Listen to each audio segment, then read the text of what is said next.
사실은, 근데 오늘 박 교수님 잘 말씀을 주셨지만, 시각과 브레인이 되게 중요한, 팩트가 뭐냐가 잘 검증이 안 되는 파트죠. 그래서, 이, 들으시면서, 이제 각자, 네, 가지고 계신 프레임을 한번 이렇게 프리즘을 거쳐서 소화하시면 될 것 같고요. 뭐 끝나시고 어떤 질문도 좋으니까 주고받으면서 저도 시각교전도 필요하고 저희 계시민들과 같이 그런 자리가 됐으면 해서 요 강의 전체는 트럼프 정부 1기 때 국미대화에 있었던 일종의 물밑 대화를 한국 정부가 어떻게 역할했는가를 이제 기준으로 하고 있습니다. 왜 말씀드리는가 하면 이번 에이펙 때 트럼프가 김정은 마치 만날 것 같이 막 얘기하고 통일부 장관이 반드시 만난다 이렇게 얘기하면서 국민들이 되게 기대도 많았고 의심도 많았고 근데 결국 안 됐잖아요. 그럼 이제 이거를 우리가 어떻게 평가하고 극하냐. 그렇기 때문에 제가 말씀드리는 그거예요. 그 앞과 뒤에 주신 제목이 원래 북한을 어떻게 보겠습니까이기 때문에 그 어떤 견제나 그런 상황들 좀 앞뒤가 맞습니다. 순서는 제가 그렇게 구성은 됐습니다.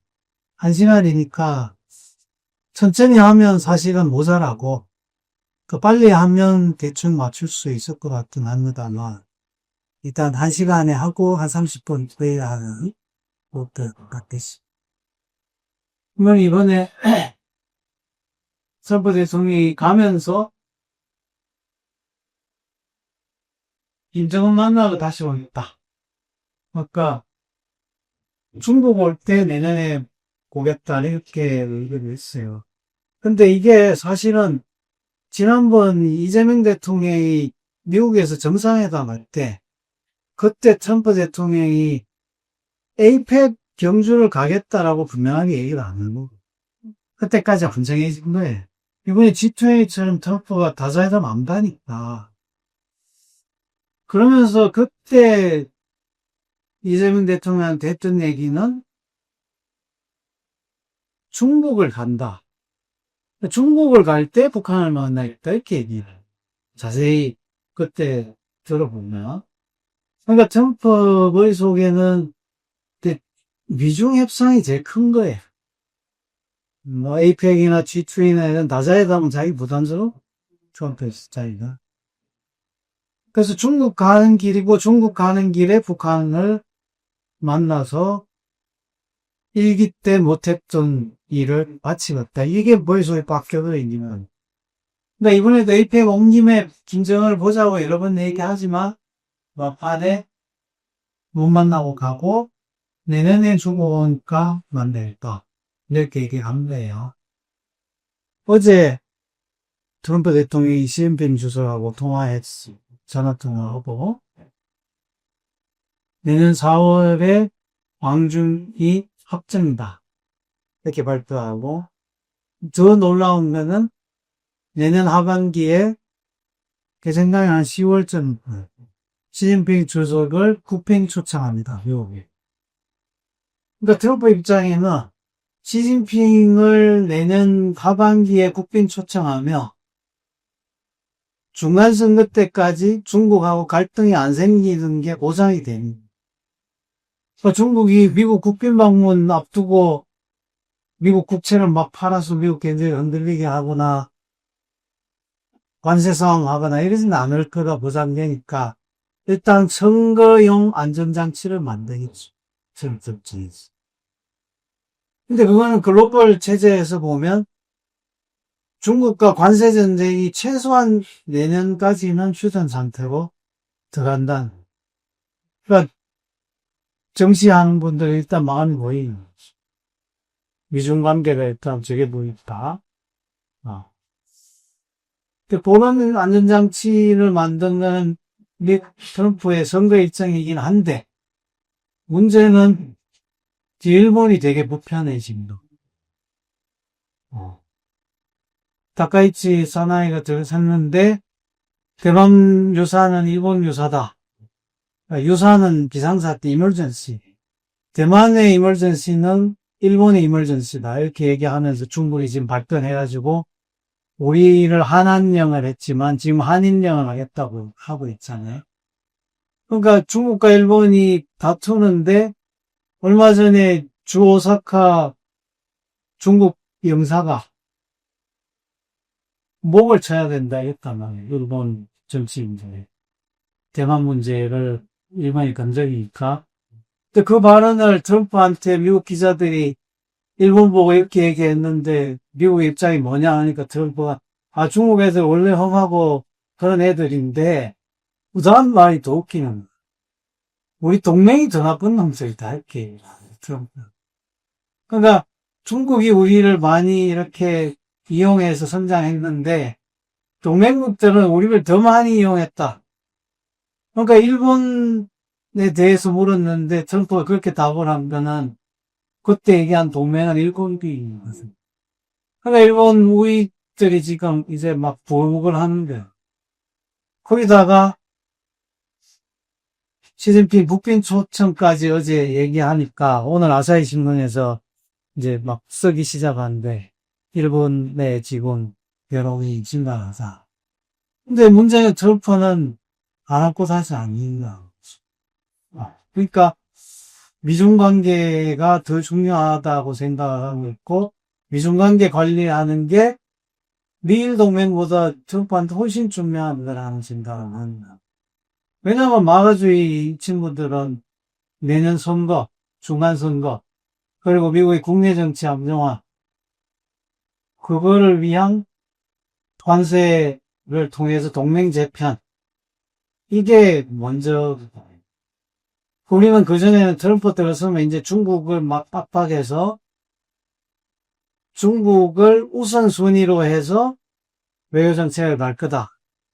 라는 소위 이제 프라이어리타이저들이 외교의 중심에 설 거다고 예측했는데 그런 프라이어리타이저로 분류됐던 친구들이 지금 다 후순위로 가 있고 그 중에 엘브리즈 콜비라고 국방부 차관 된 친구가 작년에 한국 와서 막 이렇게 한국 핵무기 가져도 되고 대신에 중국을 같이 압박하면 된다 뭐 이렇게 했던 친구는 지금 국방부에서 조용히 입 다물기.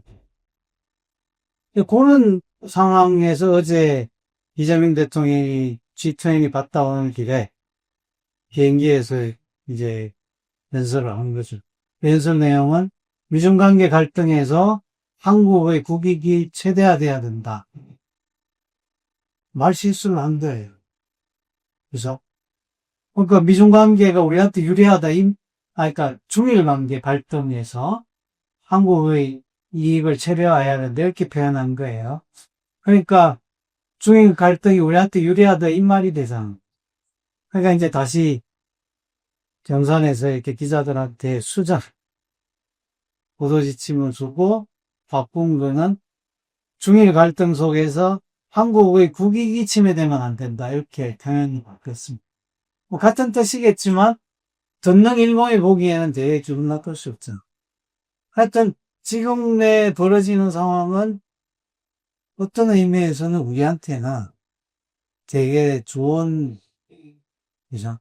미중 갈등 상황이 한국한테는 사실 제일 힘든 상황인데 미국과 중국이 내년 1년 화해한다고 지금 국빈 방문까지 합의된 상황이면 적어도 1년 동안 우리가 외교적 분단이 생기냐. 거기다가 트럼프가 중국 와서 북한하고 만나겠다고 하면 남북관계도 우리가 어떻게 해볼 수 있는 여유가 생기고. 그래서 그리고 어쨌든 한국 정부는 미중 사이에서 역할을 해야 되는데 미국과는 팩트시트까지 만드는 문서화에 성공했고 중국 문제는 일단은 다자 체제 내에서 중국을 관리하는 또 한중 관계를 관리하는 식으로 지금 접근하면서 일단 지금까지는 큰 고비 없이 이제 한국 정부가 외교제 초입을 정리를 좀 해들어간 것 같아요. 그럼 우리로서는 일단 관세나 이런 거는 한국은 일단 합의됐기 때문에 뭔가 좀 여러 가지 불합리한 게 있지만 뭐 트럼프인데 어떡하겠습니까? 그죠? 그러나 어쨌든 일정 스테빌리티는 좀 이렇게 갖춰졌다. 라고 생각을 하고 지금 그러면 외교적으로 내년에 4월에 트럼프가 중국으로 올 때 한국 정부는 뭘 할 거냐. 이제 국정원이나 통일부 이쪽 친구들이 계속 이렇게 연구하고 자문하고 하는 내용들이 좀 거기에 막 꽂혀 있습니다. 그래서 국정원 친구들이 심지어 북한과 미국을 이렇게 붙이는 소프트 외교가 뭐가 있냐. 여자 축구 하자. 왜냐하면 북한이 내세울 만한 스포츠가 지금 여자 축구밖에 없어요. 미국도 여자 축구는 잘하잖아요.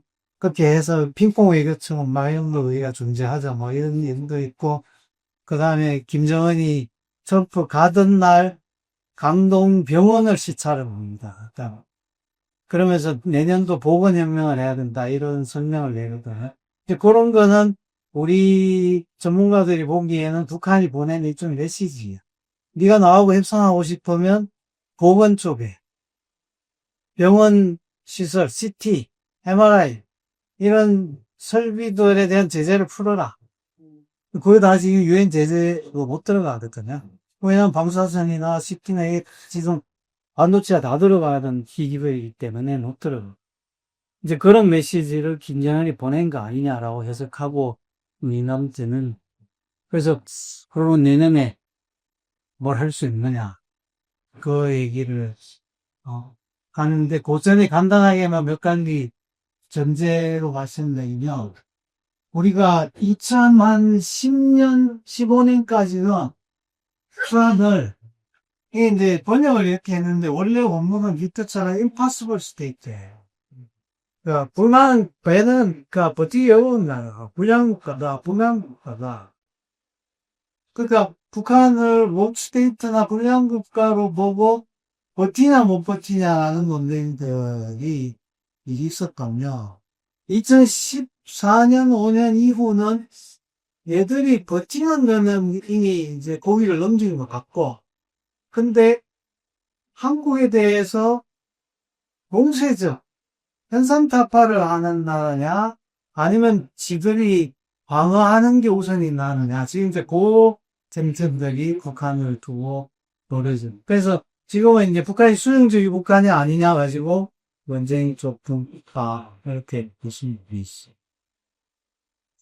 그러면 어쨌든 북한을 보면 기본적인 시각은 전체주의 체제이고 독재국가임을 분명할 때 북한을 일반 독재국가들하고는 다른 어떤 특징들을 꼽아라 그러는 수행제라는 독특한 중앙집중적 권력 체제와 권력공세 체제와 극단국가라는 일종의 대외, 의대 이런 것들이 국가기구 통치에 매우 중요한 역할을 하는 노하우를 갖고 있는 시스템이 같이 겹쳐져 있는 체제. 그러니까 북한 열병실이나 네스게임이나 이런 것들이 통치 안정화에 매우 중요하다고 엘리트들이 다 동의하고 생각하는. 우리 엘리트들은 그런 거 돈 아깝다. 왜 그런데 돈을 쓰냐 이게 많잖아. 근데 북한 애들은 그게 체제 유지에 매우 중요한 요인이다라는 생각이 유언같이 이렇게 내려오는 거예요.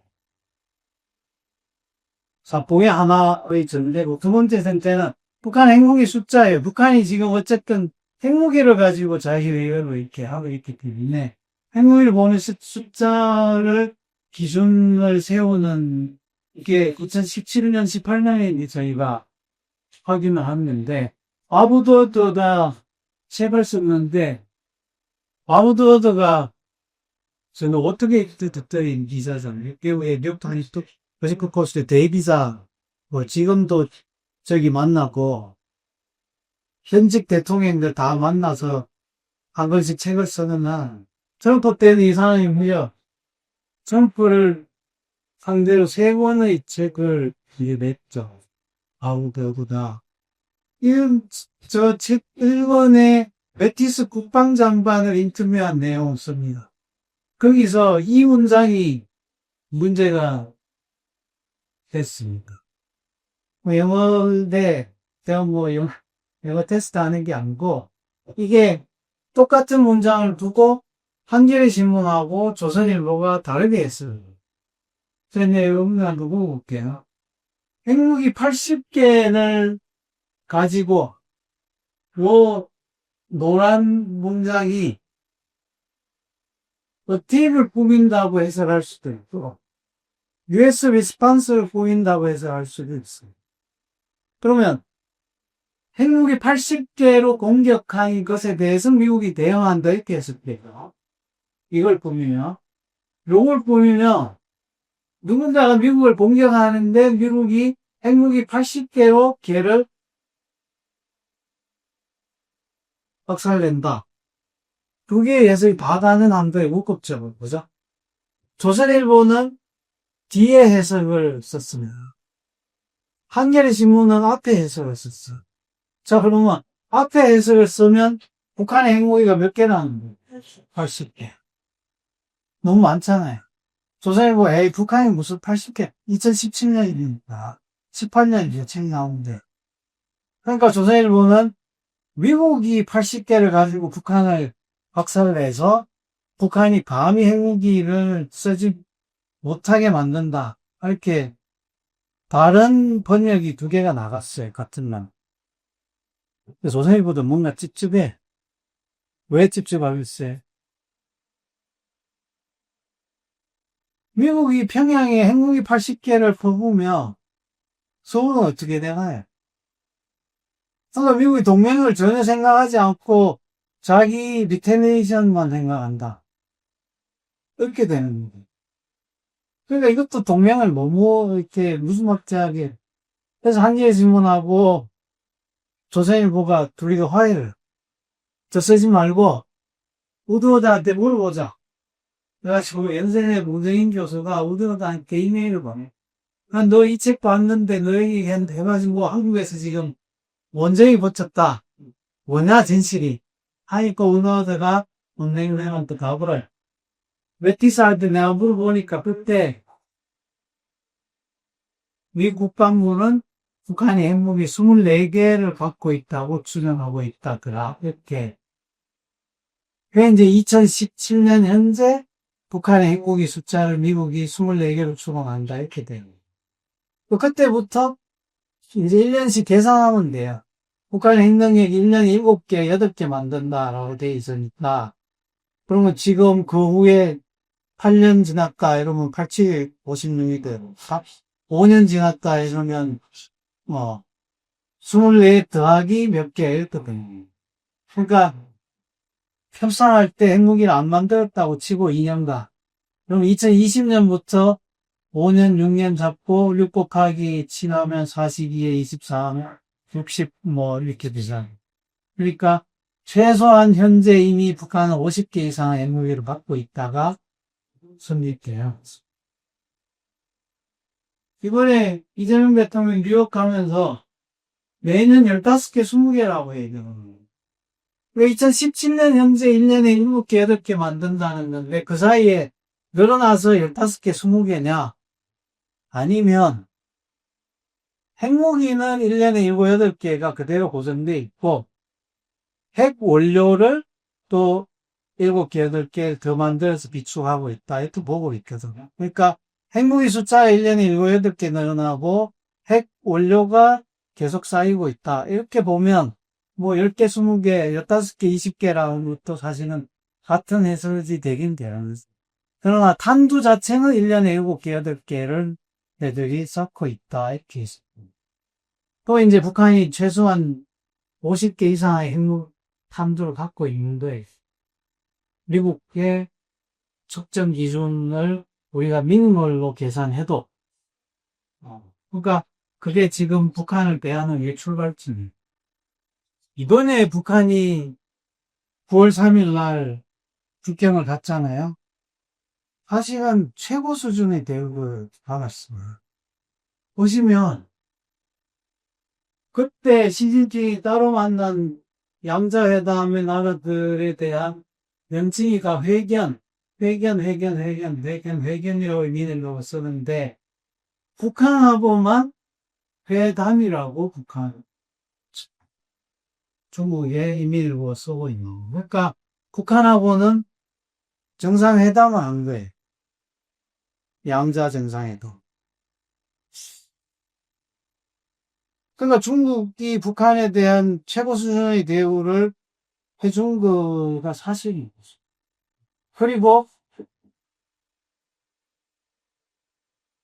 2015년에 박근혜 대통령이 일어설 때 스팅이 오른쪽 박근혜가 왼쪽인데 이 자리에 김정은이 있었습니다. 그러니까 넘버 2, 넘버 3 이렇게 대접을 해주고 있죠.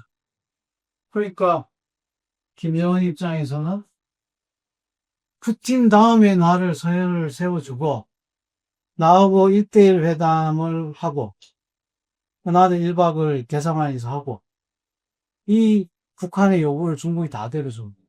38 로스에서 미국에서 중국이 마지막 순간에 결정한 것 같다라고 고소를 하는 거. 그 미국에서 판단이 그렇다는 거. 그러니까 중국이 계속 고민을 했던 거예요. 그리고 그 이전까지 원래 7월까지 북중 관계가 되게 안 좋다고 보도 막 나오고 김정은의 그 천진의 발자국 찍은 동판까지 다 뜯었다 보도가 4월에 나오고 했던 거잖아요. 그랬던 북중 관계에 북한이 요구하는 걸 중국이 다 들어주니. 그럼 뭐냐? 왜 중국이 그 때문이냐? 이제 중국이 보기에는 이재명 대통령이 8월 달에 트럼프 만나가지고 피스메이킹 얘기하고 북한 만나라 하니까 트럼프 만나겠다 했잖아요. 그러니까 에이펙 때 북미 정상회담이 이루어질 가능성이 있는 거예요. 중국이 보기. 할지 안 할지는 북한 마음이니까. 근데 트럼프는 하겠다고 하니 북한만 오케이 하면 되는 판이. 두 번째는 푸틴이 북경을 이번에 9월 3일날 왔지만 9월 5일날 푸틴은 블라디보스톡으로 가게 돼 있습니다. 거기 동방경제포럼이라고 블라디보스톡에서 하는 행사가 있어요. 그러니까 김정은 입장에서는 푸틴을 만나려면 북경을 가도 되지만 블라디보스톡을 가면 돼요. 그렇게 되면 중국이 체면이 상하죠. 왜? 자기들 최대 행사를 하는데 김정은이 블라디보스톡에서 푸틴을 만나고 또 트럼프를 한국이 중재하는지 아닌지 애매하지만 북미 정상회담이 되고 중국도의 부상에 지장이 있는 거죠. 만약에 그런 상황에서 지금 다카이치 같은 중일 갈등이 생겼다고 치면 중국 입장에서는 지금처럼 일본을 압박하기 어려운 상황이 될 수도 있지. 그러니까 사전에 김정은을 북중 관계를 하해하면서 김정은을 초청하는 게 좋다고 판단을 아마 중국이 했던 거 아니냐. 그러니까 김정은 입장에서는 이제 몸값을 최대한 높인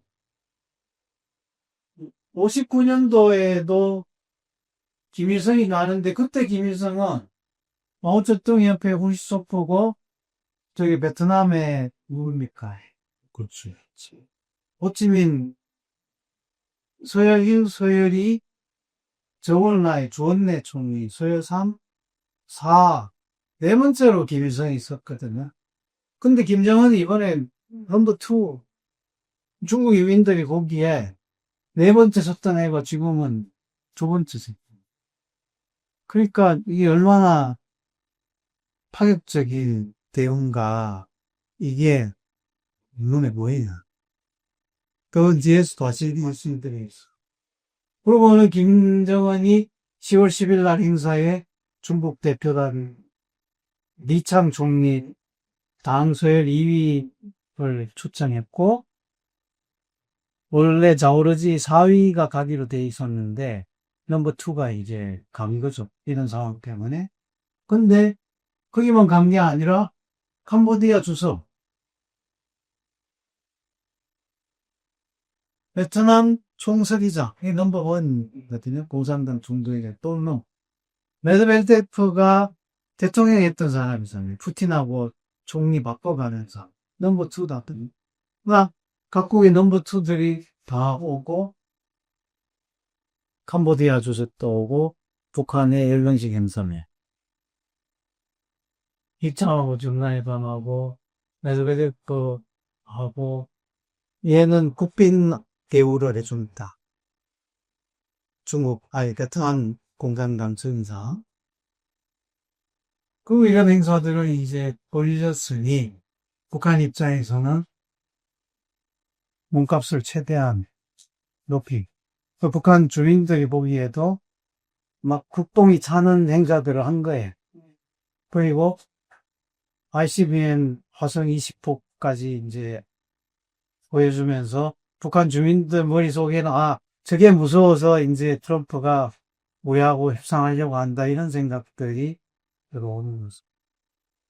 그리고 이제 잠시 지난 얘기로 보여드리면 아까 우리 북한에 대한 해석 얘기를 했는데 김 위원장이 거의 김정희한테 밀려가지고 갔다 이렇게 많이 보고 있거든요.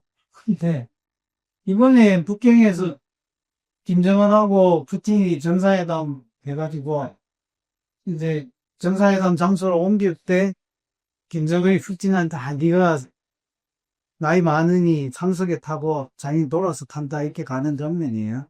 근데 그 장면을 찍는데 웬 여자가 하나 타고 있어요. 그러니까 김정은 푸틴 둘이 타는 차에 리무진이니까 8명 탈 수 있잖아요. 좀 누구겠어요? 김여정이죠. 그러니까 김여정의 포지션이 이제 드러나는 거죠. 저런 장면에서. 놓치면 못 알아보는 건데,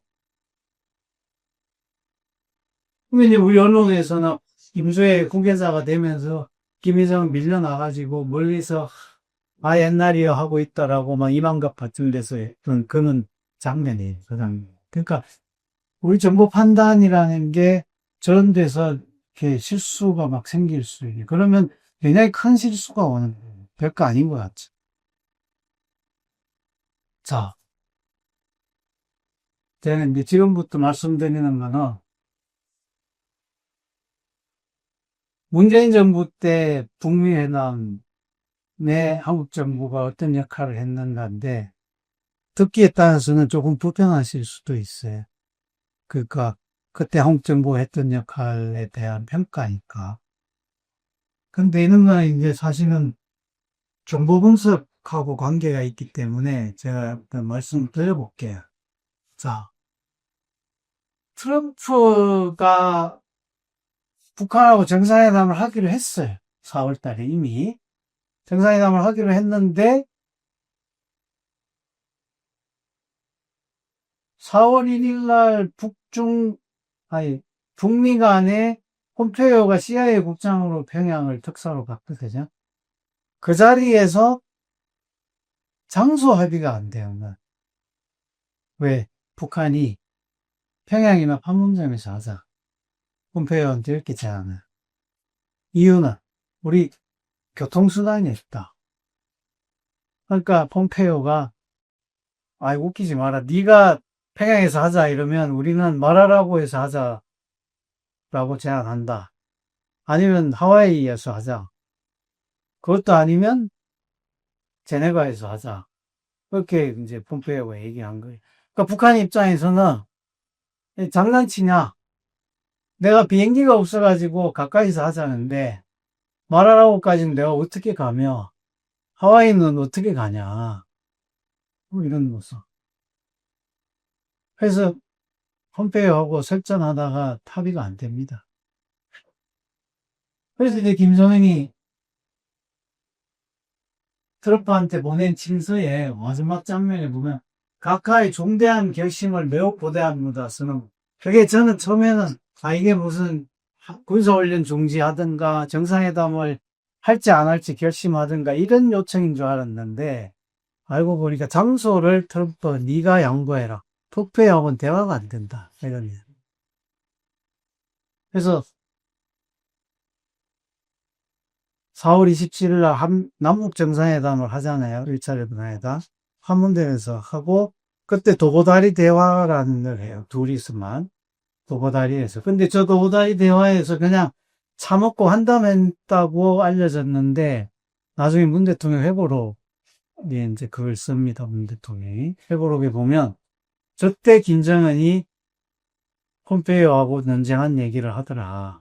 그리고 장소를 평양이나 판문점에서 해달라고 트럼프 좀 섭덕해주라. 이렇게 김정은이 요청을 하는 거예요. 그래서 문 대통령이 끝나자마자 트럼프한테 전화해가지고 판문점에서 해라. 그래서 기차도 없고 멀리 못 간다. 제네바는 도저히 갈 수가 없다. 하니까 트럼프가 트위터에다가 평화의 집이나 무슨 통일각에서 하면 어떠냐라고 트위터를 띄운 거죠. 트위터 내용이 그네. 여러 나라 검토했는데 합의가 잘 안 돼서 평화의 집이나 판문각, 뭐 통일각 얘기가 나왔다. 그 여론을 띄워본 거죠. 근데 미국 여론이 도저히 안 된다 하니까 트럼프가 어렵다 이렇게 답신을 보냅니다. 그러니까 우리 문 대통령이 회고록에다가 뭐라고 썼는가 그러면 인천의 외국인 소유의 골프장 어딘지 아세요?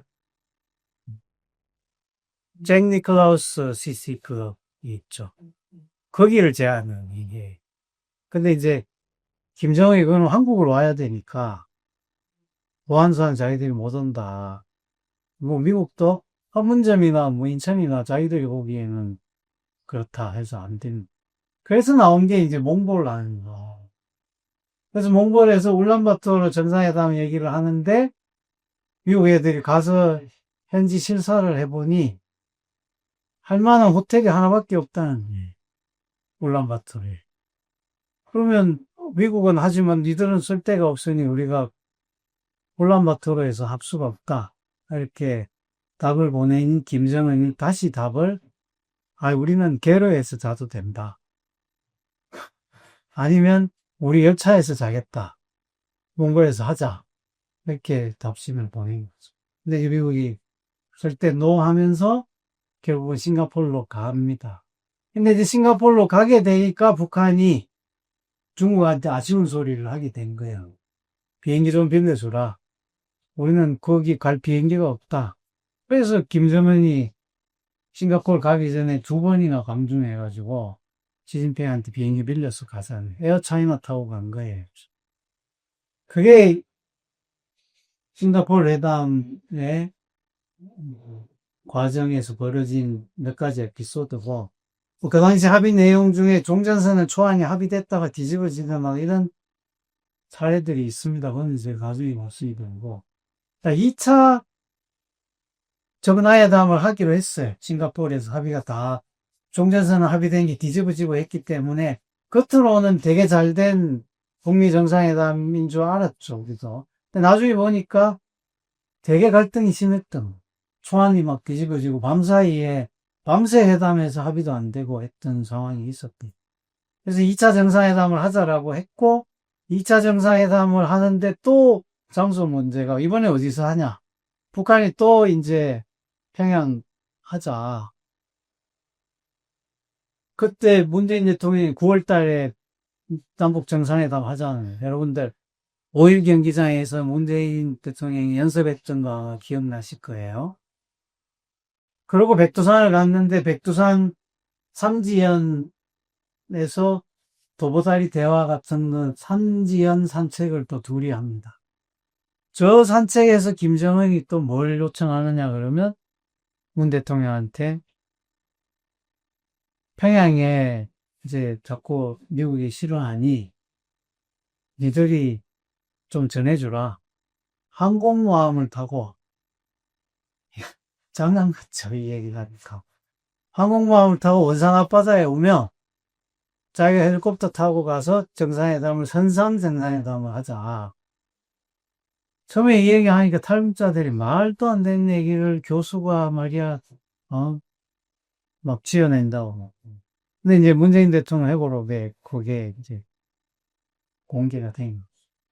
그래서 문 대통령이 뉴욕 유엔 총회에 바로 가가지고 25일 날 트럼프 만나서 이게 이제 롯데호텔이거든요, 뉴욕에.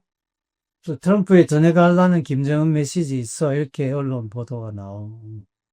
그래서 이제 문 대통령이 2차 전당회담 장소 중대하고 이렇게 던졌다. 근데 영국은 그게 합의가 안 됩니다.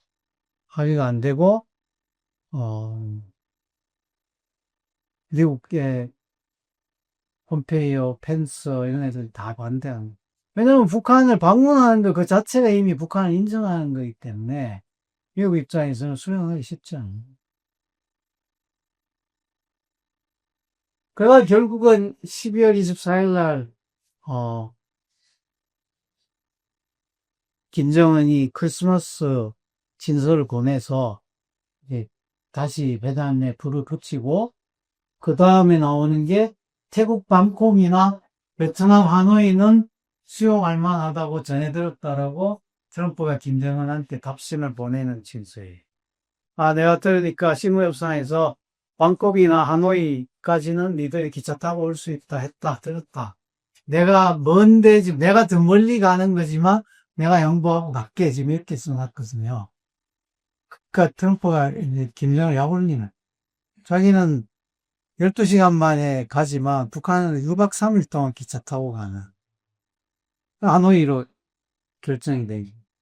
그래서 김영철이 트럼프한테 가서 하노이를 결정하는 장면.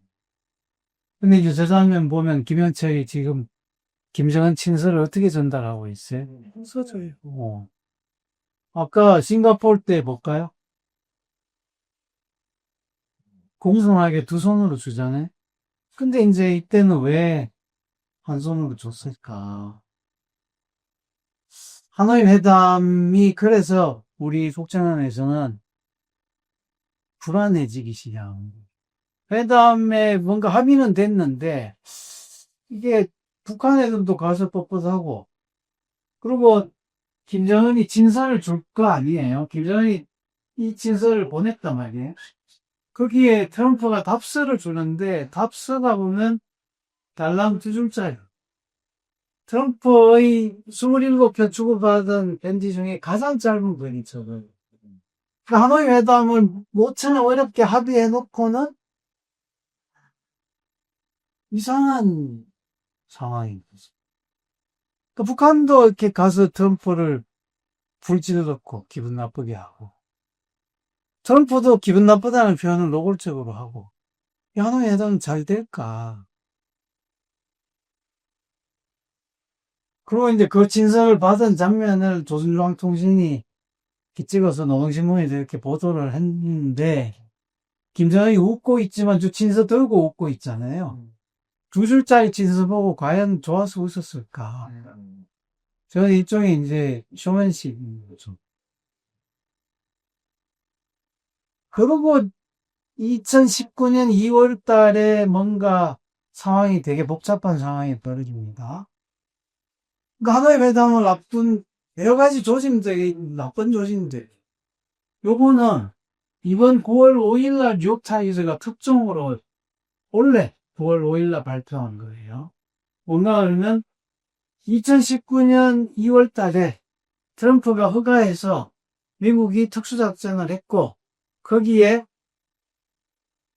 동해안에 핵잠수함을 대고 있고 소형 잠수함을 타고 요 소형이 4명이 타는 거 2대가 북한의 동해안으로 접근해서 도청장치를 심으러 상륙했다.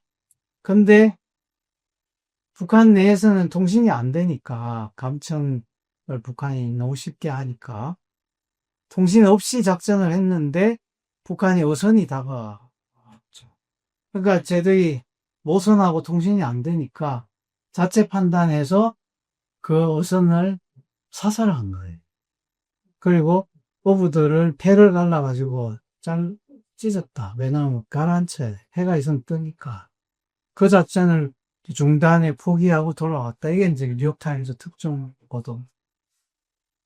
그러니까 왜 트럼프는 그러면 이 작전을 했을까? 정말 이 얘기 물어보면 국정원 애들은 도청장치는 어느 명분이 있거다. 뭔가 다른 게 있었을 거다라고 보는 거예요. 근데 공교롭게 그 시점에 북한에서는 한성열이라고 뉴욕 대표부에 오랫동안 나가 있던 친구가 그때 평양으로 들어와 있고 외무성 차관직에 있었거든요. 저 한성열을 숙청하고 미국의 스파이 색출 작전을 외무성 내에서 했다는 거예요. 그게 이제 이번에 쿠바에서 탈북한 이밀규 영사가 이제 공개한 이야기. 그리고 조성길이라고 이태리 대사 대리로 있던 친구가 18년 10월에 이탈하는데 얘가 중립지대에 있다가 2월 달에 한국으로 들어오는 거예요. 그러니까 2019년 2월에 묘한 사건들이 이제 벌어지고 북한은 색출하고 간첩 색출하고 미국은 도청장치 보내는 군사작전을 비밀작전을 했는데 혹시 그 북한이 얘기하는 그 간첩을 이렇게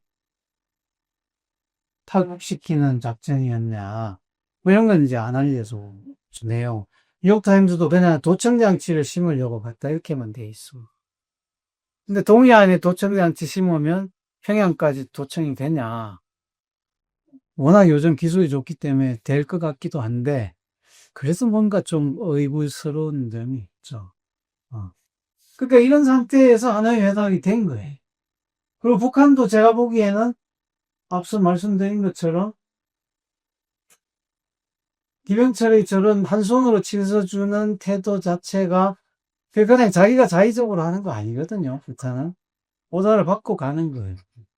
그러면 하노이 회담을 결례를 대비했던 거냐.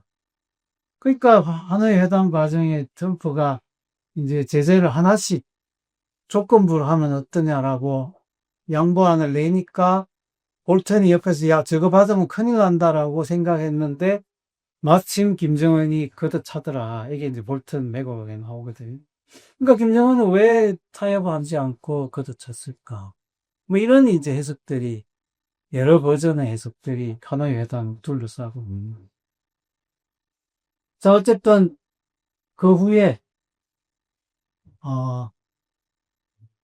하노이 회담이 깨지니까 한국 정부가 우리 문 대통령이 이제 630 판문점 회담 중재를 시작합니다.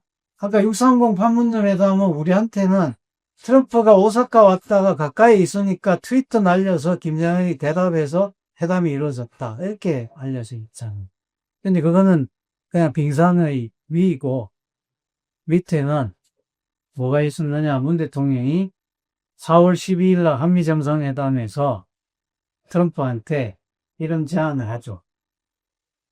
시간, 장소, 형식을 우리가 한미 간에 먼저 합의해서 북한에 전달하자. 내가 전달할게. 트럼프한테 요청한 게 6월 12일에서 7월 27일 사이에 네가 한국으로 온다고만 발표해라. 그러면 그게 북한에 대한 시그널이 되니까 우리 북한을 정상회담으로 끌어낼 수 있다. 이렇게 제안한 거예요. 그리고 두 번째는 장소는 판문점이나 작년에 9.19 때 김정은이 요청했던 항공모함 회담이나 이거를 제안한 걸로 볼턴 회고록이 쓰고 있습니다. 이거는 문 대통령 회고록이 아니라 볼턴이 쓰고 있는 사람입니다. 그리고 형식은 남북미 3자가 만나는 거다. 이렇게 얘기를 한 거죠. 그러니까 트럼프 대통령이 좋다, 좋은데 실무회담이 이루어져서 뭔가 이번에는 하노이처럼 그러지 않고 잘 됐으면 좋겠다. 이제 이렇게 답을 해서 회담이 끝났죠.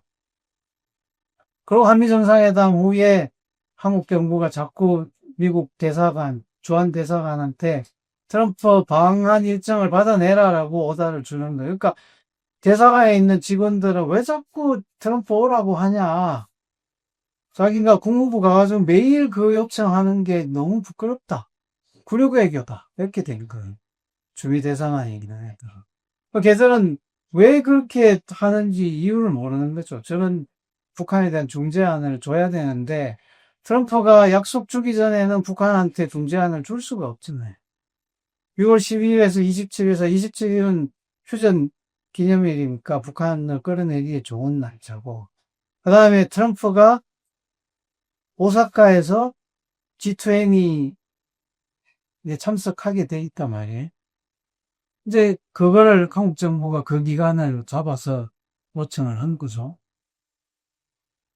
그러다가 강효상 의원이라고 그 당시 의원이 미국 조선일보 특파원 출신이에요. 그러니까 미국에 이제 자주 다니는 거죠.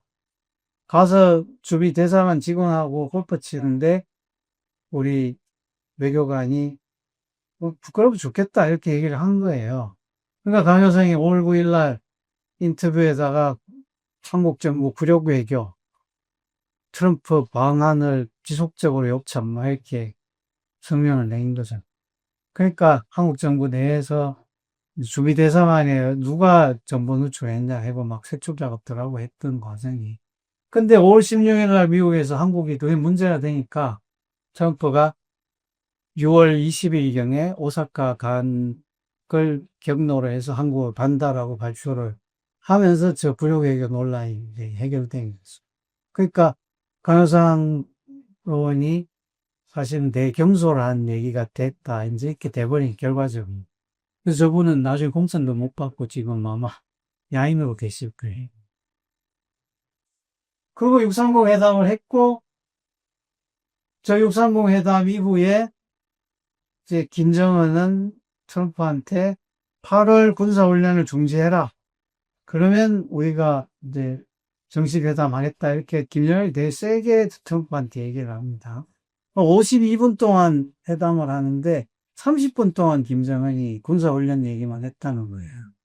그만큼 북한이 올인을 한 건데 결국은 군사훈련을 우리가 하죠. 강행하죠. 그러니까 김정은이 뿔따오가 나서 8월 5일자 친서, 저게 마지막 친서예요. 저기서 김정은이 트럼프에 대한 노골적인 비판과 각하한테 신망했습니다만, 그러니까 한국의 정경두라는 자가 우리를 주적으로 불렀다라고 하고 막 비판을 막 쏟아붓는 친서다고 하죠. 저게 이제 끝난 마지막 친서고, 저 친서 후에 북한이 KN-24, 25, 26을 막 쏘니까 트럼프가 볼턴한테 네 말 들었다가 내가 이렇게 지금 이 꼴이 뱉다 하면서 한미 군사훈련을 하루도 연장하지 말고 끝내라 이렇게 오다를 내리는 장면이 나오거든요. 그 다음에 9월 달에 트럼프가 볼턴을 자른다면 볼턴이 해임됩니다. 그러니까 북한이 볼턴이 해임되는 사태까지 가니 한번 협상을 해보자 해서 저기 스웨덴에서 북미 정상회담 신무회담을 비건하고 하는데 그 자리에서 미국이 군사훈련 연기안을 얘기를 안 하거든요. 그러니까 북한이 바로 협상장을 박차고 나오면서 평양에서 가져간 성명을 읽고 회담 결렬하고 나와버린데 마지막. 그러니까 문재인 대통령이 어쨌든 하노이 결렬된 거를 다시 붙이려고 해서 630까지는 붙인 거예요. 근데 이제 김정은은 이미 제가 보기에는 마음이 돌아섰던 거가 있는 것 같고, 한국 정부가 중재한다 하니 나가긴 나가지만 우리는 이미 기대가 없다. 이런 입장을 가졌던 거 아니냐. 그러면서 이제 김정은은 사실은 판문점 회담 6월 30일을 놔두고 이번에 에이펙 때, 아니, 9.3 때 중국한테 초빙받았던 것처럼 시진핑을 상대로 외교 게임을 한 거죠. 나 트럼프하고 정상회담 할 건데 너 평양 올래 안 올래? 그래서 시진핑이 6월 20일 날 평양을 자기 취임한 이후에 최초로 7년 만에 평양을 갔던 것. 그게 이제 북한이 630 회담을 등에 업고 나 트럼프 만난다. 너 올래 말래? 이 해칭 위력을 했던 그런 상황. 그래서 이런 저런 상황들 쭉 종합해서 보면 북한의 이제 얘들이 2010년 이전은 되게 수세적인 외교를 자기들이 했다고 해요. 그래서 육자회담을 북한 애들이 무척 싫어하는 게 육자회담은 자기들이 수세적으로 마지못해 했던 회담이다. 이렇게 된다고 하고 2010년 이후부터는 김정은 시대에는 자기들이 주동적인 회담을 한다, 이렇게 생각을 하는 거예요. 그러니까, 하노이 때도 북한이 협상해보고 미국의 시그널이 자기들이 원하는 수준이 아니면 깬다라는 생각을 하고 갔던 거 아니냐라는 해석도 있고, 근데 이제 한국 사회의 주류적 해석은 기대하고 갔는데, 국무부와 한국 정부의 말만 믿고 기대하고 갔는데, 트럼프한테 뒤통수 맞고 김정은 좌절했다. 이게 우리 사회의 통념적 해석이에요. 근데 이제 아까 그런 상황들, 김현철의 탄손 친서라든지 미제 반첩 숙청 작업이라든지 그 이후에 북중 정상회담 과정이라든지 이런 걸 종합해 보면 김정은이 하노이 회담의 기대치를 매우 낮추고 갔던 거 아니냐, 이 해석도 지금에 와서 돌아보면 되게 기들기등한 해석이. 그러니까 문 대통령의 중재안을 김정은은 이용한 거다. 근데 부자 해석은 그런 거죠. 그래서 이제 한 5분만 더 하고 마치겠습니다. 그 북한 경제에 대해서 사실은 관심이 되게 많은데요. 어, 막 탈북민들 네트워크 속에서는 북한 경제 붕괴한다 막 이렇게 지금도 그러고 있어요. 근데 제가 보기에는 이것만 보면 한국은행에서 발표하는 북한 GDP를 연간 성장률인데 그걸 누적으로 계산해 보면 2019년 현재 북한의 GDP가 1990년 수준의 85%, 1인당은 70% 이렇게 나온단 말이에요. 1990년 수준의 70%, 80% 수준이 과연 맞느냐, 북한의 현재 상황이. 그거에 대해서는 여러 영양지표나 이런 것들을 비교해보면 90년대 수준보다 북한이 훨씬 지금 영양지표 줄어들고 이런 지표들이잖아요. 그리고 북한의 경제학자들이 인공위성을 가지고 북한의 조도를 촬영해서 경제 성장률을 측정한 데이터도 계산해보면 90년 수준의 80%, 70%는 말이 안 된다는 게 결론. 그럼 이제 왜 우리는 자꾸 저렇게 보고 있느냐. 제 북한의 특징적인 것 중에 하나는 2020년 코로나로 들어가면서 북한이 셀프 락다운을 하잖아요. 셀프 락다운을 하면서 장점은 뭔가 그럼 단점은 일단 이민들이 힘들죠. 시장이 물품이 없고. 근데 중국이 대북 제재를 강화하면서 북한에 들어온 물품을 통제하는 것도 다시 시작된단 말이에요. 바이든 정부가 들어서면서. 그러니까 북한의 장마담은 중국이 제재를 강화해서 물건도 줄어들고 북한 당국이 셀프 락다운해서 물건도 줄어들고 그러니까 우리가 북한의 장마당에 갖고 있는 주민들이 보내는 메시지는 죽겠다, 못 살겠다, 힘들다 이거 나오는 거죠. 근데 이제 뒤집어 보면 북한은 국경을 완전히 락다운 하니까 과거의 화교나 돈주들이 북한과 중국을 넘나들면서 하는 교역이 다 중단된 거예요. 그러니까 장마당에 물건이 없는 거죠. 그러면 그들이 하던 밀수덕을 누가 하느냐? 국가 기관들. 그래서 그때부터 나온 얘기가 국가밀수라는 개념이 나온 거. 어떻게 하는가 하면 관세청이 이렇게 도문 같은 데서 넘어오면 북한의 관세 건물이 있잖아요. 그 지상 건물에는 공무원들이 근무하고 지하에 세관을 하나 차려놓습니다. 그 세관은 관료들이 가져온 물건들을 거기다가 세금 다 매기고 들여보내. 근데 그거는 상인들이 아니라 국가 기관들이야. 그러니까 장마당에 가던 물품들이 국영기관으로 들어가고 그거를 북한이 소위 북한식 마트들을 유통망을 새로 만들기 시작해요. 그러니까 국영시장들을 만들기 시작합니다. 장마당 시장과 다른, 그러니까 우리로 치면 재래식 시장을 압박하고 이마트, 롯데마트 다 국영이 하는 마트들을 국가가 짓기 시작한. 거기다가 러시아하고 군사동맹이 시작되면서 러시아가 대북 제재를 완전히 무시하고 북한에 대해서 물품 지원하고 하잖아요. 그거를 독점적으로 국가가 가져온다 말이에요. 그러니까 그게 풀리는 유통 경로가 그쪽 국영마트 쪽으로 풀리는.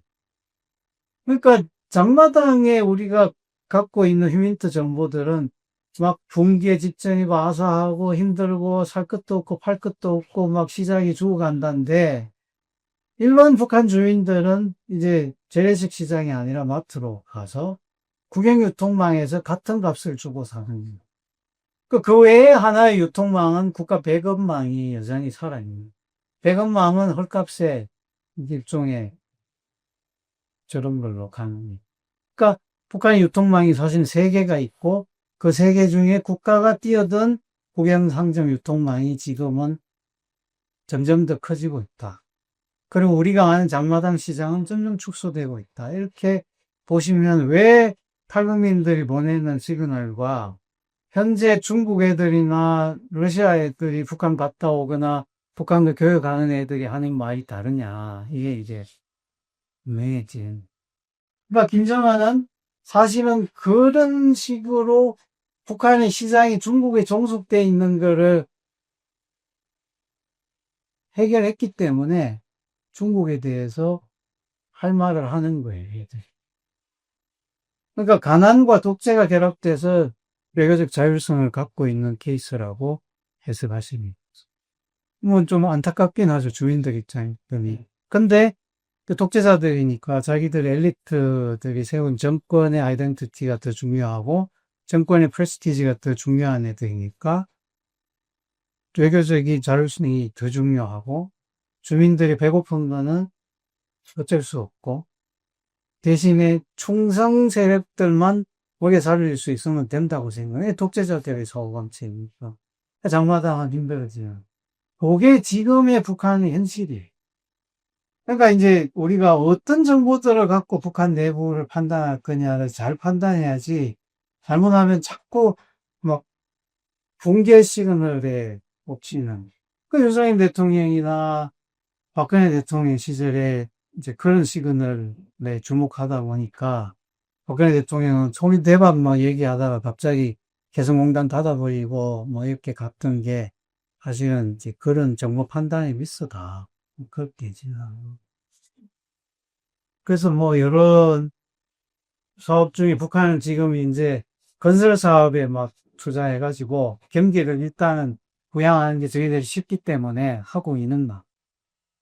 내심이 있느냐는 거는 이게 별개 문제지만 어쨌든 그래서 지금 5만 세대 살림집 건설을 벌써 4년 차까지 다 마치고 마지막 1만 세대를 내년에 짓는 걸로 이제 평양 도시계획을 하고 있고 지방에도 이제 산업들을 지방공업들을 1년에 20개씩 매 군마다 10년 동안 그래서 20 곱하기 10 지방산업 활성화 정책 이렇게 보고 있어요.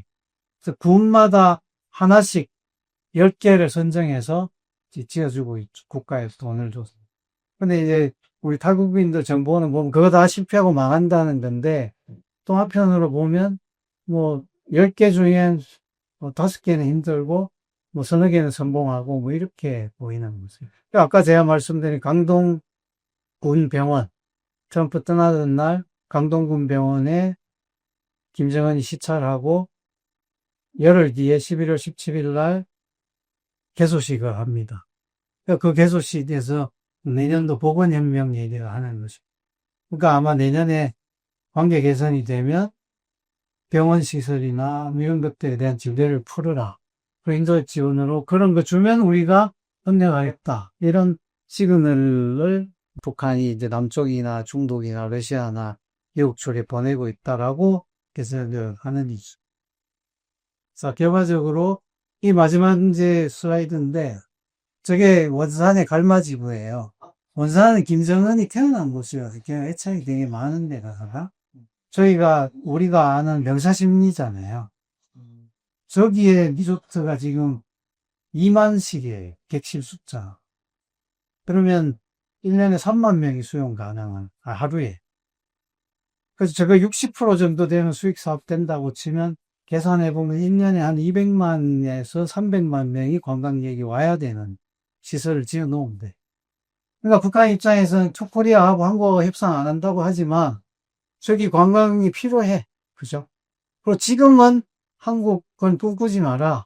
중국이나 러시아 애들로 충분하다 이렇게 얘기하지만 러시아는 구매력이 저기 관광 갈 수준이 안 되고 또 돈을 벌고 모스크바 애들은 중국이 이제 갈 수 있겠죠. 중국 관광객들이.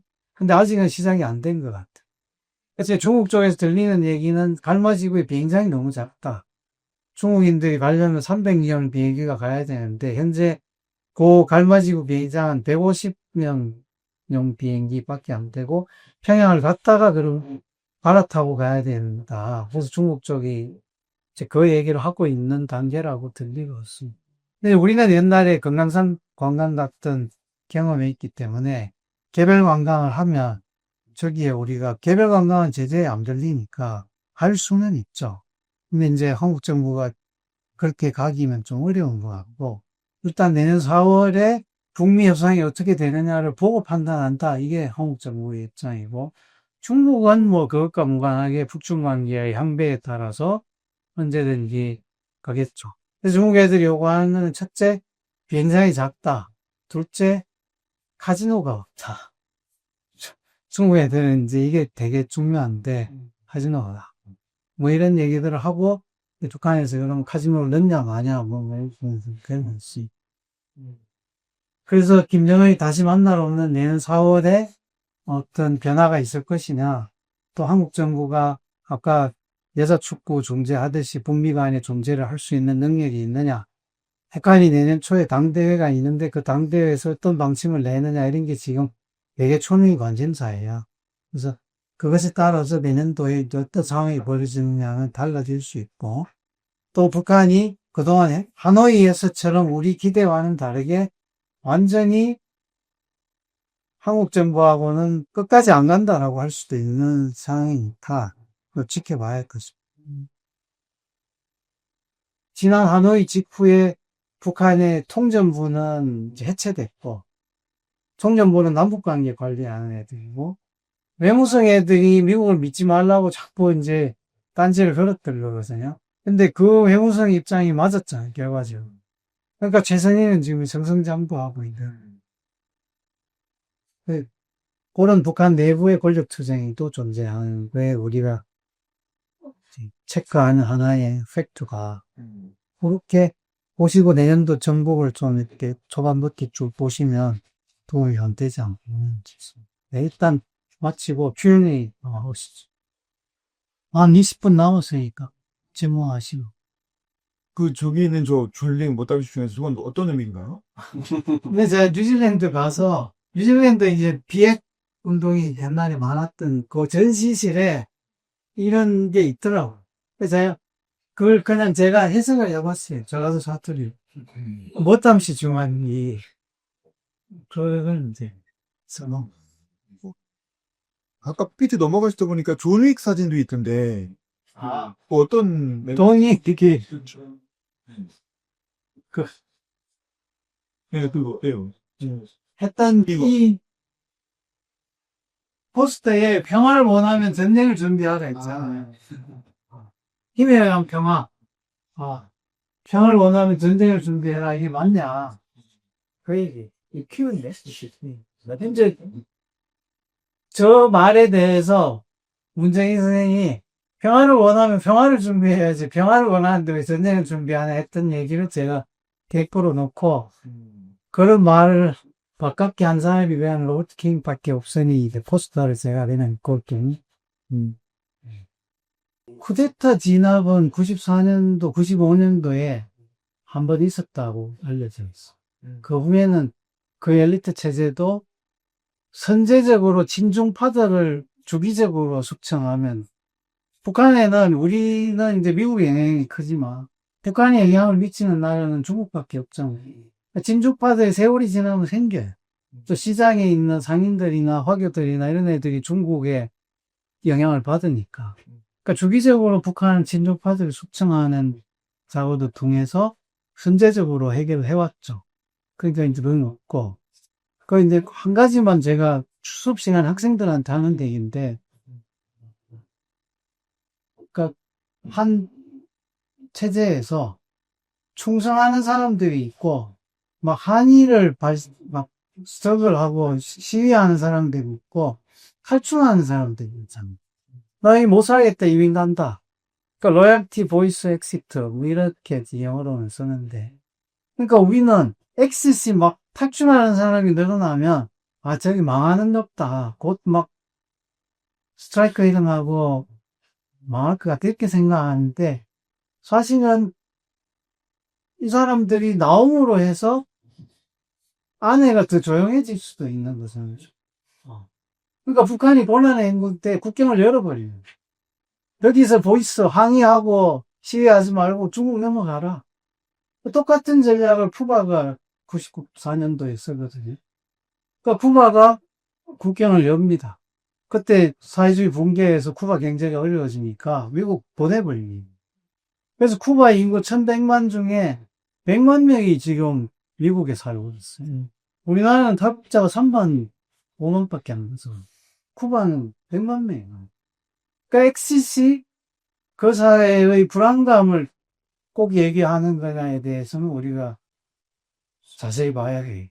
그래서 이제 북한 문제에 막 태영호 탈북하고 그때 여종업원 13명 탈북하고 하면서 야 저게 북한이 이제 곧 망할 것 같다 해서 박 대통령이 갑자기 입장 바꿔가지고 개성 닫고 막 했잖아요. 근데 나중에 알고 보니까 그게 다 국정원 공작. 박근혜 대통령으로 하여금 그런 정책을 하게 만드는 공작들을 국정원이 정치 지도자를 상대로 하는 거예요. 그 지도자가 똑똑하지 않으면 그런 걸 가려볼 수가 없는. 그 여종업원들 다 들어와서 나중에 알고 보니까 그 안기부하고 계속 결합했던 애가 그냥 무조건 데리고 온 거잖아. 자기들 어디 가는지도 모르고 공항에서 비행기 표 받으니까 한국행 비행이라서 거기서 13명 중에 몇 명은 못 가겠다고 막 하다가 니들 돌아가면 다 평양으로 소환된다 하니까 그리고 니들 그 사이에 뭐 했던 거 다 내가 보고한다 했다니까 이제 한국 오긴 했던데 이제 그런 것들을 우리가 다려보지 않으면 뭐든지 뭐 나오면 북한 붕괴 지표라고 자꾸 생각하는. 아랍 스프링 같은 케이스는 북한의 승리의 말이에요. 네. 또 지금 6.12는 그때는 남북이 되게 통전부가 친했을 때 국정원 통전부가 아니에요. 그러니까 저는 6.12 날짜는 조금 작동했을 수 있다고 보죠. 정말 의심스러운 거 아니었어? 아니요. 그때 이제 그날 사실은 볼턴 해거로 보면 되게 아슬아슬했어요. 그러니까 우리는 지금 그 당시에 저 싱가포르 회담 합의문을 봤잖아요.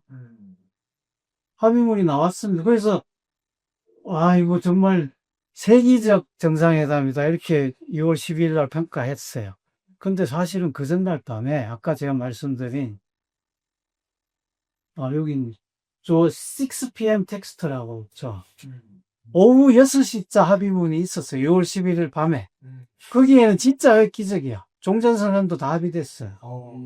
근데 볼턴이 저거를 보고 밤 6시에 CBID 들어가야 되고 일본이 납치자 문제 해결해야 된다는 구절 안 들어가면 합의문 깨라. 그렇게 지시를 합니다.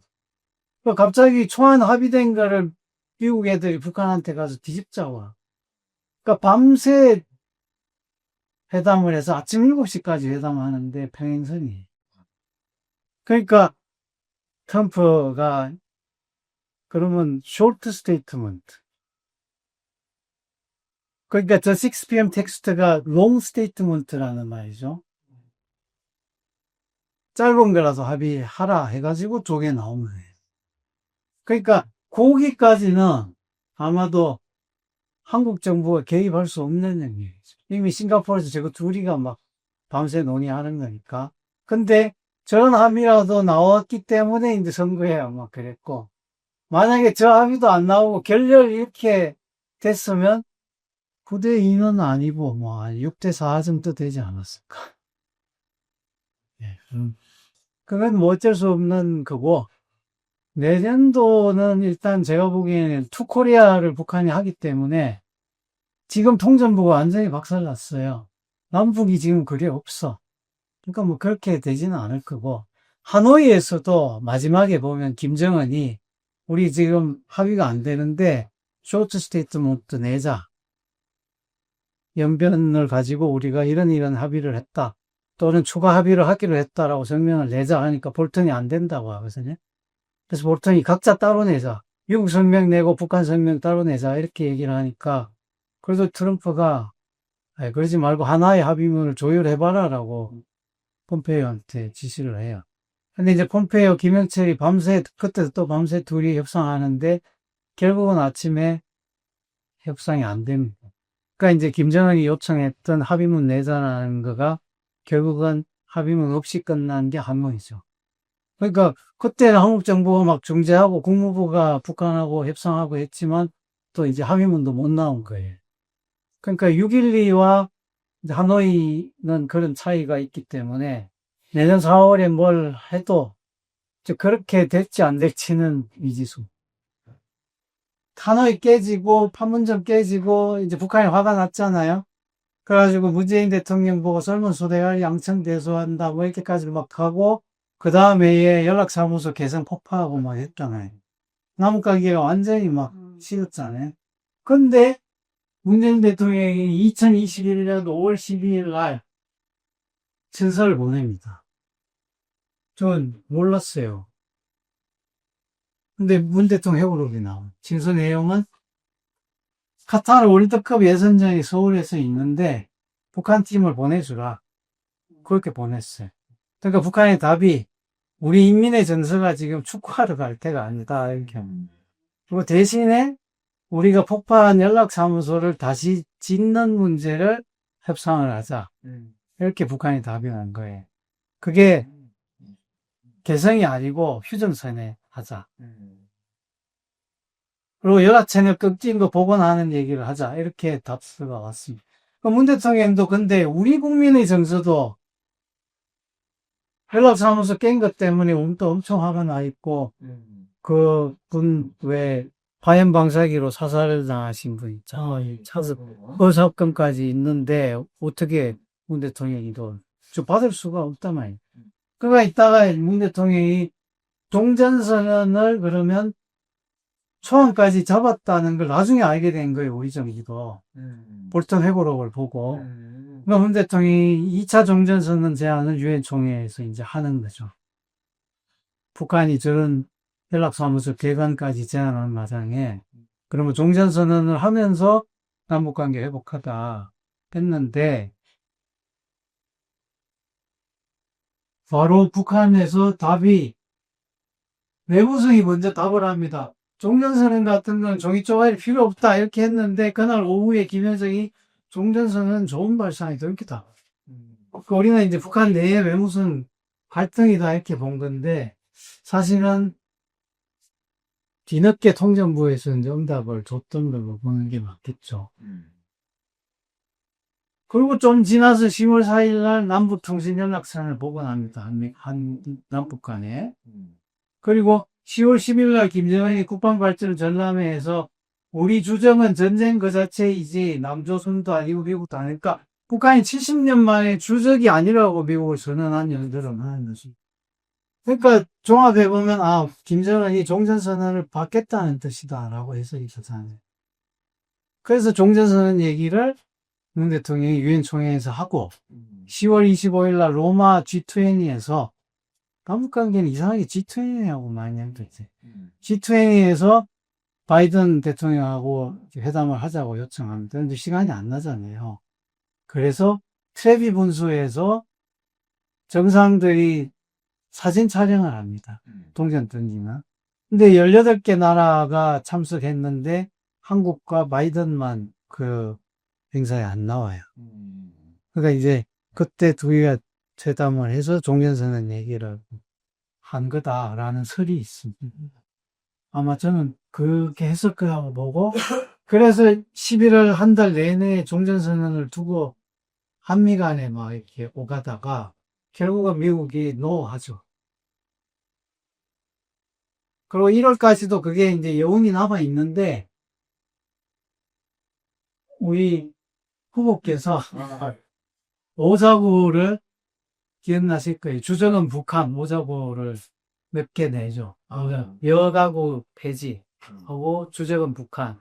하나 더 있는데 오자구가. 근데 이제 이게 1월 14일 날 윤석열 대통령이 주적은 북한 선언하거든요. 1월 19일 날 북한이 아까 군사 전람회 했던 발언을 뒤집는 정치국 결의안이 채택되는 것입니다. 그래서 다시 북한이 주적론으로 돌아가는, 아니, 제가 보기에는 윤석열 대통령 캠프가 바이든 행정부로부터 이게 받은 거예요. 문재인 정부가 자꾸 종전선언을 하려고 하고, 베이징 올림픽을 계기로 뭔가 이벤트를 하려고 하는데, 미국 입장에서는 지금 그게 아니라고 생각한다. 왜냐하면 바이든 정부는 한미일 집단안보 체제가 더 중요하고, 한일 관계 화해시키는 게 더 중요하고, 중국에 대해서 군사협력하는 게 더 중요하다는 입장이었죠. 이제 대표적인 게,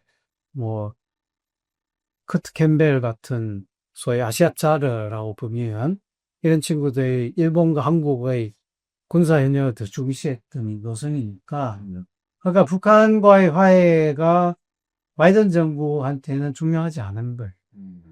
그러니까 이제 그거를 듣고 왔던 윤석열 캠프에서 주점론을 끄집어내는 게 선거에 유리합니다. 이렇게 봤던 거죠. 그러니까 신범철 같은 친구가 대표적으로 그런 거 하는, 미국 가서 이제 존버등보 캠프에 얘기하고 이런 작업이요. 그리고 3월에 우크라이나 전쟁 나니까 분위기가 힘에 의한 평화 돼야 되지 무슨 북한하고 화해냐 이렇게 아마 넘어갔던 분위기죠. 그러니까 지금하고는 그 2021년, 2년, 1, 2, 3월 분위기는 완전 다른. 그 전쟁에 대한 분노도 되게 많았고 우크라이나 전쟁이야. 그러니까 선거 전략으로는 되게 잘한 전략이죠. 근데 저렇게 해서 집권하는 게 맞느냐? 이건 이제 고민의 여지가 있지만, 표 모으는 데는 제가 보기엔 성공했다고 보는 거죠. 그건 우리가 다 공감하는 거고. 그런 북한의 주적이라는 것과 정치 캠페인에서 쓰는 거는 이제 좀 다르죠. 그건 다 북한이 주적이고, 헌법에서도 불법 집단으로 우리 영토를 점령하고, 그게 이제 다 공감하는 거고. 다만, 선거 때 주적 써서 표를 더 얻는 것과, 그걸 써서 표를 잃는 것에 대한 계산은 정치인들의 캠페인이 그건 이제 좀 고분했었듯이. 네, 군대 계시니까 이제 시각이 그럴 수도 있는데, 그 정치인들 중에 되게 순박한 분들 있잖아요. 그 올인하고 막 이런 분들도 있으니까. 또 이제 평화만 얘기하는 것에 대한 불만 때문에 통일을 왜 이제 그렇지 않느냐. 이것도 되게 사실은 많은 문제제예요. 이것도 되게 중요. 어쨌든 우리가 북한 얘기할 때 제가 말씀드리고 싶은 거는 다양한 측면들에 대한 인텔리전스를 분석하는 이렇게 시각들이 있어야지. 프레임 가지고 하다 보면 그 이제 국정원 같은 경우는 분석팀과 정보팀이 있는데 공작팀이 있는데 분석팀이 공작팀한테 자기 분석에 맞는 자료를 가져오라고 요청도 합니다. 그러면 이제 거기서 가져오는 자료가 자기의 분석의 근거로 붙어서 올라가는. 그게 나쁘다는 게 아니라 그렇게 할 수밖에 없는 거예요. 네,